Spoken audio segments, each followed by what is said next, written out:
This video is brought to you by Miniature Market. Thousands of board games, miniatures, and paints, discount prices at miniaturemarket.com. So one of my big things in life is I always say, music is the soundtrack of your life. There's certain songs at certain periods in time in your life, and I always ask the question, if you had to put a CD together of all the songs of your life, what would be on that CD? The songs that meant things, affected your life. You remember, you hear that song, you remember the prom, or you remember driving with your dad and fishing, or it could be anything. You know what I mean? And those songs form a catalog, which is the soundtrack of your life. I was thinking that if I put that to board gaming, how would that work out? What would be the games and why that would fit periodically, especially somebody that's been playing board games as long as I have? And I think back to my earliest days. Of course, everybody played Monopoly, everybody played Life, but I remember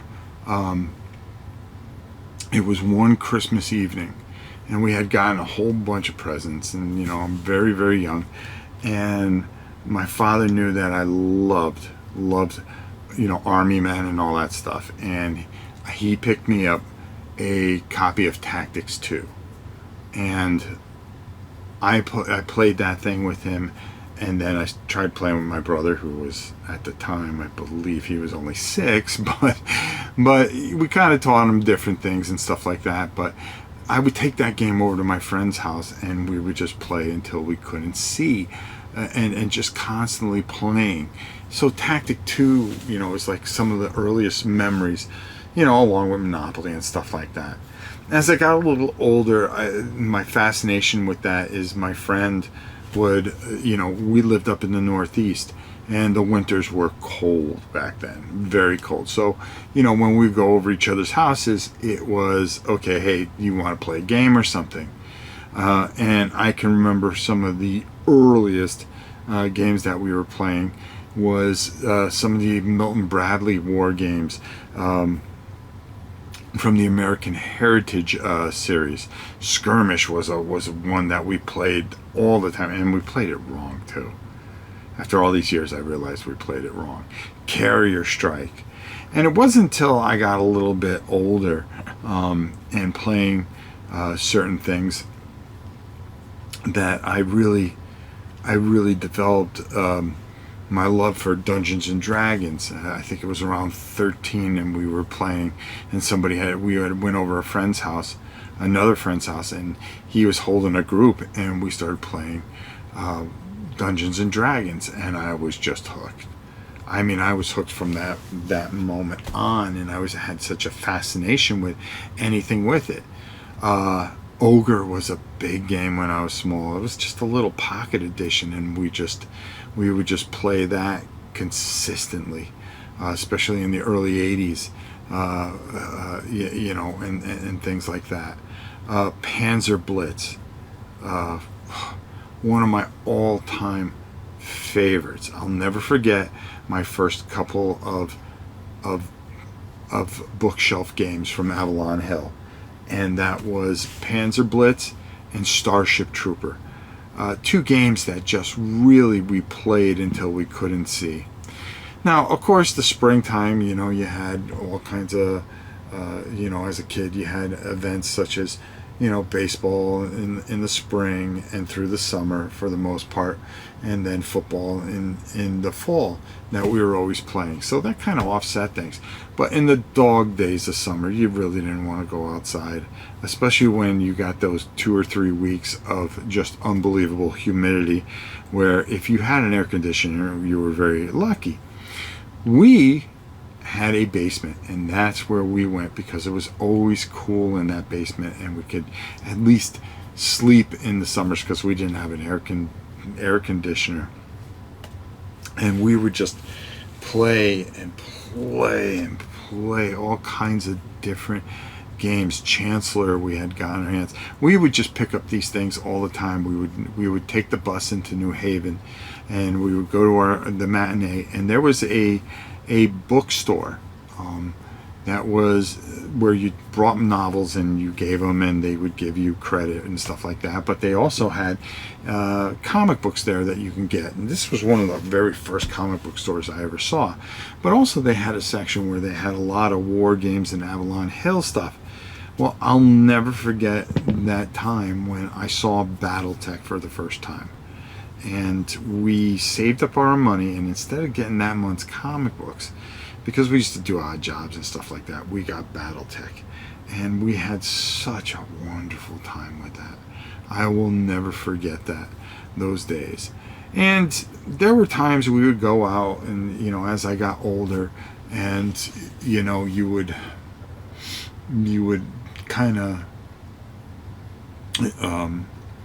you know, you kind of grew out of games for a little bit. And, you know, especially in the late 80s, the hero quests, which was, you know, we would take time, instead of going out on a Friday night and just driving around and going to arcades, we would play Hero Quest.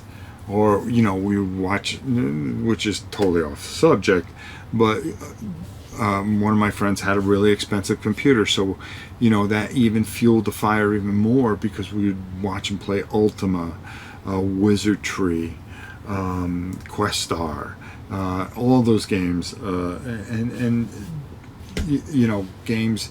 We would get games like Civilization and play.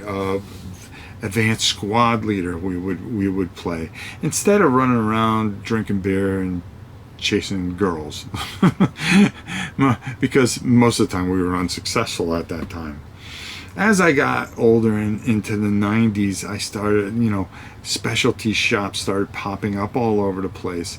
And that's where, you know, I discovered a lot of the GW stuff and was just fascinated. I'll never forget my very first army I put together of Space Marines, Ultramarines, of course, it had to be.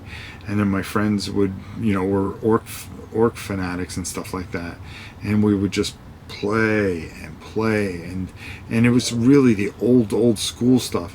And it wasn't until I ran into a game called Blood Bowl that I was just absolutely blown away with Games Workshop.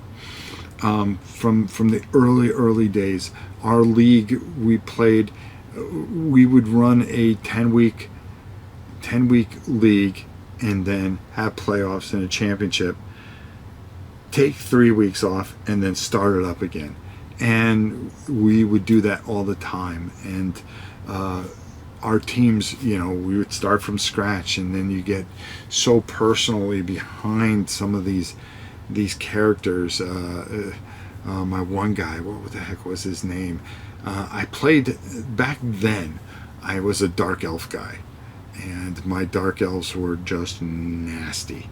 And I had this one guy I called Zorno, and he just, you know, he was a scoring machine. He was flying all over the place, and I was able to roll a point of strength for him, so he just became nasty.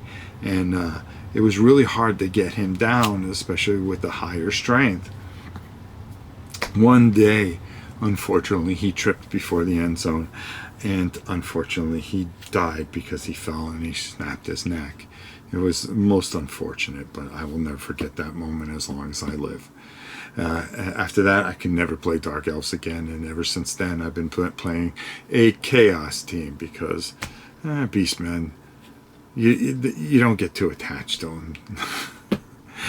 Then, you know, as things progressed, you know, the Warhammer Quest, Mordheim, Epic, newer editions of Games Workshop. But during this time, there were other games that were just memorable. I remember going to a place in West Hartford called it was called the Dragon's Den, I believe it was. It was the Dragon's Den. And we left Florida, or I left for Florida, I remember having to go back, and I went to go there, and I went to another place which is named one of my segments, War and Pieces, which was a great place. It's where I played a lot of Heavy Gear, Demon World, which was a big game. I learned about the GDW games, Europa, which was a big thing for me. And we had the sets of Europa. I still have 2 unopened, Second Front and Scorched Earth, that I was able to pick up secondhand, that are unopened. That will always stay in my collection because it reminds me of War and Pieces. They eventually closed that store, and the same thing with Dragon's Den. Just 2 fantastic stores. I used to go to Dragon's Den and play Necromunda, which was they had this big table, which they built this big, huge block thing that we would play forever. And I wish I bought it. I wish I bought it from them and brought it down here, but unfortunately I wouldn't have had room for it. That's for doggone sure. Space Hulk. Who can remember the early days of Space Hulk? And then I kind of settled into life and working and children and all that other stuff, and I went away for gaming for a while, and then enrolled the 2000s, and it was then that I kind of fell back into it. And I'll never forget the game that really pulled me back in, which was Descent, the very first Descent, which I thought was just magical. I thought it was so well done and so much fun, which was a huge game for me. And playing that, along with picking up copies of Mutant Chronicles and Car Wars, Arcadia Quest, which was such a fun game playing with me and my son, and a lot of the early GMT stuff, that I fell in love with. Just fantastic. Some of the early Dan Version stuff, from DVG. Who can remember all the leader stuff? I mean, not forget all the leader stuff. And then one day, I decided that I was going to start painting in War Machine, and we started picking up all kinds of different board games, Agricola. I remember going to the very first Tom Vassel's Dice Tower Con, which I discovered, and I discovered Tom and playing. He actually asked me to sit down. Now, we didn't know each other worth a atom, and he says, "Hey, you want to play?" And I said, "Yeah, sure." I sat down and I played Cosmic Encounter with him, which was a ton of fun. And these were all just memories that I'll never forget, that formed where we are today. And then I started doing my channel, Shadows of Brimstone, we could talk about, and all the wonderful things from all the different types of companies that just did fantastic things. Defenders of the Realm, which was a game that absolutely blew me away. I remember sitting down because I would kind of feel uncomfortable, but the people at the Dice Tower were so nice. And back then it was only 300, then it went to 600, then it went to, it just kept on growing.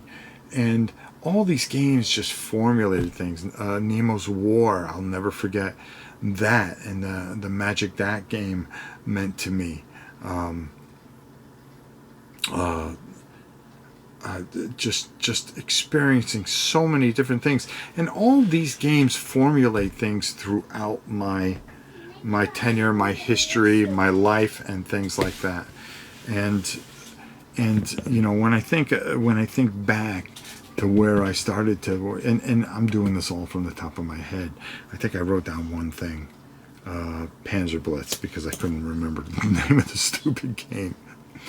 But all those early games to now, all these games that mean just so much to me. I'll never forget my first review copy that I got of something. I'll never forget all the different little things. Legions of Steel, 10 pounds of metal in a box. All these little moments that I have lived through my life when my son was young and he would play with me and we would do things together. when we played Hero Clicks or Mage Knight, and how much, all of them kind of formulate and make a soundtrack.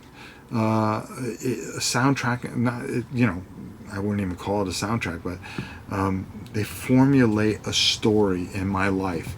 Now, I wonder if you guys took and were able to do that.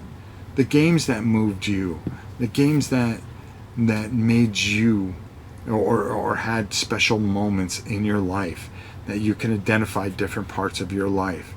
I was a pretty lonely kid, and I would get these games and I'd play by myself. That's where a lot of my solo stuff really came from. Just making it up as I went along, and just experiencing things, making dungeons adventures, buying the modules, and kind of trying to figure out how to do things by myself, without spoiling too many things, and all these things just accumulate, and they create a life. So I would love to hear what were the things that moved you, what were the things that touched you throughout your life, the different board games that hold such a dear place in your heart. I would love to hear those stories, and you can always, of course, write down in the comments below and let me know what your thoughts are. What were some of the things that define your life in board gaming?